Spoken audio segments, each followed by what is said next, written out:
منا کی وادی کے اندر کائنات کا ایک انوکھا باب رقم ہوتا ہے. یہ بھی امتحان ہے حضرت ابراہیم خلیل اللہ کا. اس خاندان نے قدم قدم پہ امتحان دیے.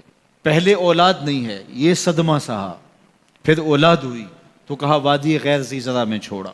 اللہ کا حکم مانا اور وہیں اپنی اولاد کو اور اپنی زوجہ کو چھوڑ چلے آئے. فلسطین میں آ کے آباد ہو گئے. فلما بلغ ماہ السعی، قرآن بتاتا جب وہ چلنے کے قابل ہوئے.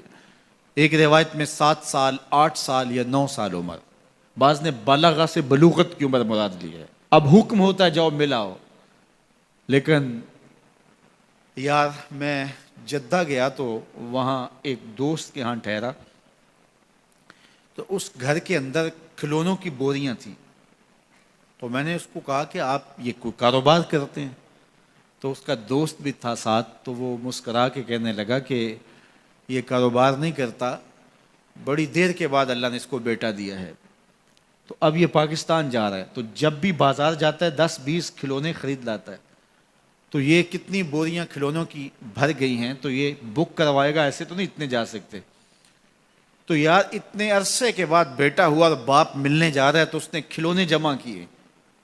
لیکن یہ کیسا باپ ہے جس کو حکم ہوتا ہے اتنے طویل عرصے کے بعد بیٹے کو ملنے جا رہے ہو، ایک چھری لے لو، ایک رسی لے لو.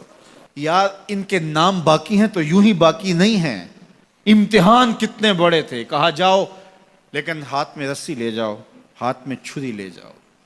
حضرت خلیل اللہ پہنچتے ہیں، اپنی زوجہ سے ملے اور کہا بیٹے کو تیار کر دو، دوست کی دعوت پہ جانا ہے. مانگ سجا دی جاتی ہے، بیٹے کو نئے کپڑے پہنا دیے جاتے ہیں. اللہ اکبر. بیٹے کو لے کر نکلے. یار بیٹا ان فوان شباب میں ہو، چڑھتی جوانی ہو تو باپ دیکھ کر کے کتنا خوش ہوتا ہے. اور پھر اس کا بیٹا بھی اکلوتا ہو اور بیٹا بھی بڑھاپے کا سہارا ہو، عصائے پیری ہو، رب سے مانگ مانگ کے لیا ہو. اور پھر بیٹا بھی وہ جس کی پیشانی میں محمد کا نور چمک رہا ہے. ایسا بیٹا تو چہرے کی بلائیں لینے کو جی چاہتا ہے. لیکن حضرت خلیل اللہ اللہ کے حکم پہ اس بیٹے کو ذبح کرنے کے لیے ہاتھ میں چھری اور رسی دبائے منا کی وادی کی طرف بڑھ رہے ہیں. شیطان نے سمجھا کہ اس سے نازک مرحلہ اس خاندان پہ نہیں آ سکتا. حضرت حاجرہ کے پاس پہنچا. پتہ ہے شہزادے کدھر گئے ہیں؟ کہا ان کے باپ لے گئے ہیں دوست سے ملاقات کروانے کے لیے. کہا نہیں، وہ ان کو ذبح کرنا چاہتے ہیں. کہا سوچ کے بات کر، وہ باپ ہے ذبح کرے گا؟ کبھی باپ بھی بیٹے کو ذبح کرتا ہے اور بے قصور ذبح کرے گا؟ میں جانتی ہوں کتنی آہ سحرگاہی کا نتیجہ ہے وہ بیٹا. اللہ سے کتنی رو رو کے دعائیں مانگی اور وہ فرزند ملا. کہا وہ اللہ کا حکم سمجھتے ہیں. تو حضرت حاجرہ نے کہا ظالم تو کہیں شیطان تو نہیں؟ اگر رب کا حکم ہے، میری گود میں ایک اسماعیل ہے، کاش 1000 اسماعیل ہوتا، راہ خدا میں قربان کر دیتی. اسماعیل علیہ السلام کے پاس شیطان پہنچ رہا ہے. اسماعیل پتہ ہے تیرے باپ تمہیں کدھر لے جا رہے ہیں؟ کہا کہ کدھر؟ کہا کہ وہ ذبح کرنے لے جا رہے ہیں. کہا تم سوچ کے بات کرو. ان کی آنکھوں کی چمک نہیں دیکھی؟ میری طرف دیکھتے ہیں تو لگتا ہے کہ ان کی آنکھوں سے شہد ٹپکتا ہے اور وہ مجھے ذبح کر دیں گے. کہا اللہ کا حکم سمجھتے ہیں. کہا اچھا. کہا ہاں. کہا اسماعیل کے وجود میں ایک جان ہے، کاش میرے ایک ایک بال میں جان ہوتی اور راہ خدا میں قربان کر دیتا. ابراہیم علیہ السلام کے پاس شیطان پہنچ کے بولتا ہے ابراہیم اللہ کو راضی کرنے کے اور تھوڑے طریقے ہیں، ضرور بیٹے کو ذبح کرنا ہے. تو وہ بھی کنکر اٹھا کے مارتے ہیں اور شیطان کو راستے سے ہٹا کے منزل کی طرف بڑھتے ہیں. قرآن نے وہ سارا منظر بیان کیا ہے. فلما بلغ ماہ السعی، باپ بیٹے کے پاس آیا اور کہا بیٹا میں نے خواب دیکھا ہے کہ میں تجھے ذبح کر رہا ہوں. فانظر ماذا تری، بتا تیری رائے کیا ہے. بیٹے پر سختہ طاری ہو جاتا، آنکھیں پھٹی کی پھٹی رہ جاتی. باپ کیا بول رہا ہے؟ لیکن یہ فیضان نظر تھا یا کہ مکتب کی کرامت تھی. سکھائے کس نے اسماعیل کو آداب فرزند. اللہ اکبر. فرزند ہو تو اسماعیل ذبیح اللہ جیسا. فانظر ماذا تری، بتا تیری رائے کیا ہے. بیٹا خاموشی اختیار کر لیتا. السکوت من الرضا، تو سکوت بھی رضا سے ہے، اس کی خاموشی بھی رضا مانی جاتی. اور جب اس طرح کی سراسیمگی کی کیفیت ہو تو خاموشی ہی رضا ہوتی ہے. بیٹا کہتا ٹھیک ہے آپ ذبح کر لیجئے.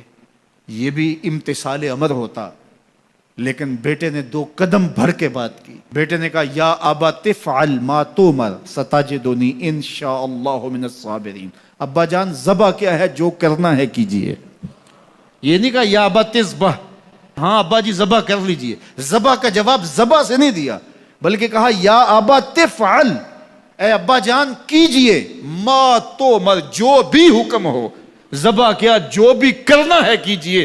رہی بات میری، یہ کام آسان تو نہیں، لیکن میرے اللہ نے چاہا تو صبر کر کے دکھاؤں گا. منا کی وادی ہے، باپ اور بیٹے دونوں نے طے کر لیا. باپ ذبح کرنے پہ راضی ہے، بیٹا ذبح ہونے پہ راضی ہے. یار اسلام من مانی کا نام نہیں ہے، اپنے خواہشات کو پورا کرنے کا نام اسلام نہیں ہے، اپنے آپ کو مالک کے سپرد کر دینے کا نام ایمان ہے. اس کا نام اسلام ہے. یہاں دیکھیے فلما اسلما، جب دونوں نے طے کر لیا، دونوں راضی ہو گئے. باپ ذبح کرنے پہ راضی ہو گیا، بیٹا ذبح ہونے پہ راضی ہو گیا.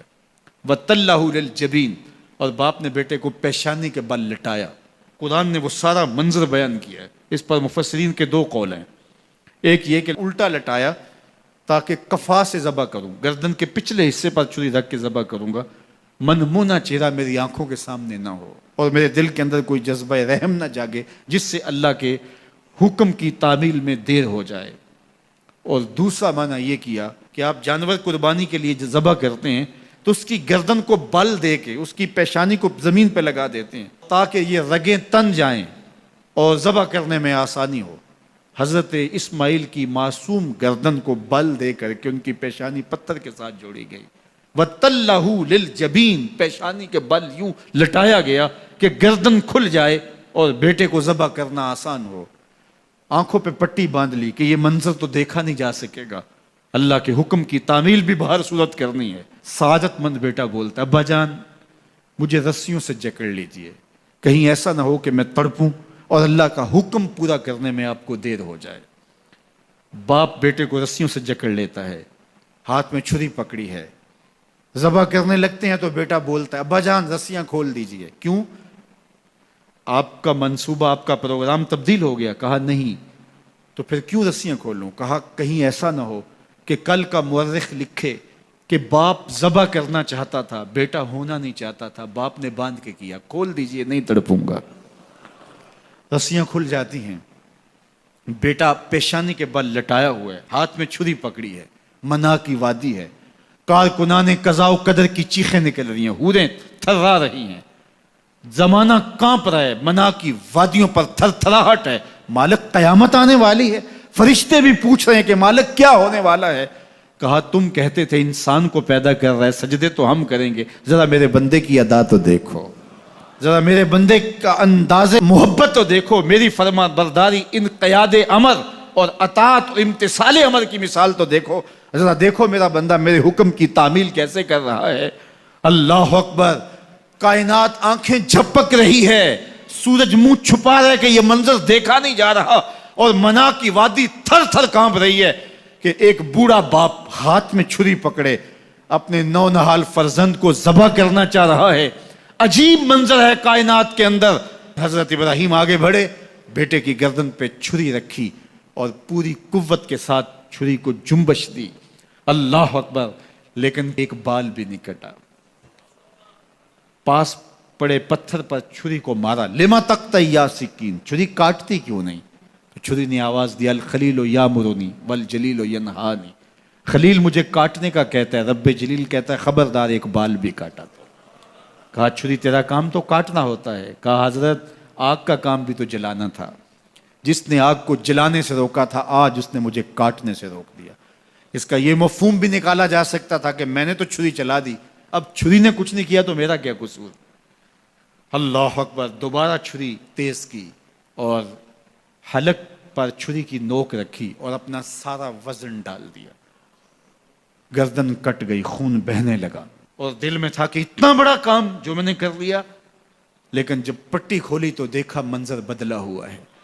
جس کو بیٹا سمجھ کے ذبح کیا وہ بیٹا نہیں تھا، دمبا تھا. اور جبریل امین پاس کھڑے ہیں اور اسماعیل مسکرا رہے ہیں. بے ساختہ زبان سے نکلا اللہ اکبر. تو حضرت اسماعیل بولے لا الہ الا اللہ واللہ اکبر. جبریل بولے اللہ اکبر وللہ الحمد۔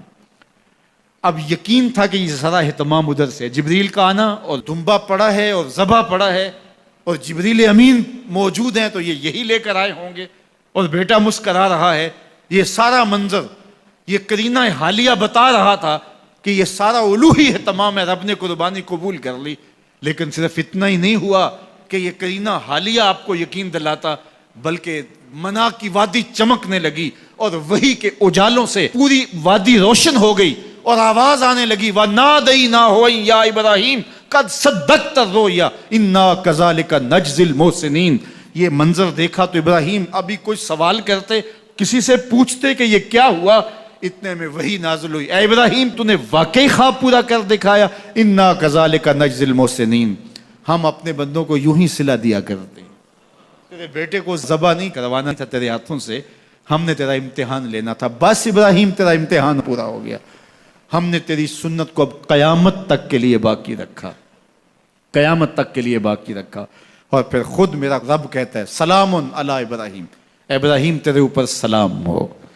اللہ اکبر۔ منا کی وادی کے اندر حج کے موقع پر 40 لاکھ حجاج ہیں، تو کچھ شیوخ عرب کے اور باقی عمرا مخیر سعادت مند لوگ 100 قربانیاں بھی پیش کرتے ہیں، تو کروڑوں قربانیاں منا کی وادی میں ذبح ہو رہی ہوتی ہیں اور حدود حرم میں، اور بے ساختہ زبان پہ نکلتا ہے سلام علی ابراہیم۔ ہر سال یہ شور و غوغا ہوتا ہے کہ اس مرتبہ قربانی بہت مہنگی ہے، شاید زیادہ لوگ قربانی نہیں کر پائیں گے، لیکن جو ہی موسم قربانی کا آتا ہے گلیوں اور بازاروں کے اندر جانور گھوم رہے ہوتے ہیں اور ان کو دیکھ کے بے ساختہ زبان پہ آتا ہے سلام علی ابراہیم، ابراہیم تیرے اوپر سلام۔ تو یہ کتنا بڑا امتحان تھا، کتنی بڑی آزمائش تھی، لیکن اس آزمائش سے سرخرو نکلے، نمبر بھی پورے 100 حاصل کیے، کامیاب اور بامراد اور کامگار ہوئے۔ آج ہمیں اس سنت کو باقی رکھ کر کے ہمیں وہ یاد تازہ کی جا رہی ہے کہ میرے ایسے بندے کہ جو میرے حکم پہ اپنی سب سے عزیز چیز بھی قربان کرنے سے گریز نہیں کیا کرتے۔ ہمارے ایک بزرگ فرمایا کرتے تھے کہ ہر بندے کا ایک اسماعیل ہوتا ہے، جب تک وہ اپنے اسماعیل کی گردن پہ چھری نہیں رکھتا رب کا قرب نصیب نہیں ہوتا۔ تو جو تمہاری محبوب چیز ہے اس کو راہ خدا میں جب تک قربان کرنے کا جذبہ نہیں پاؤ گے، تب تک تمہیں وہ منزل نصیب سعادت کی نہیں ہو۔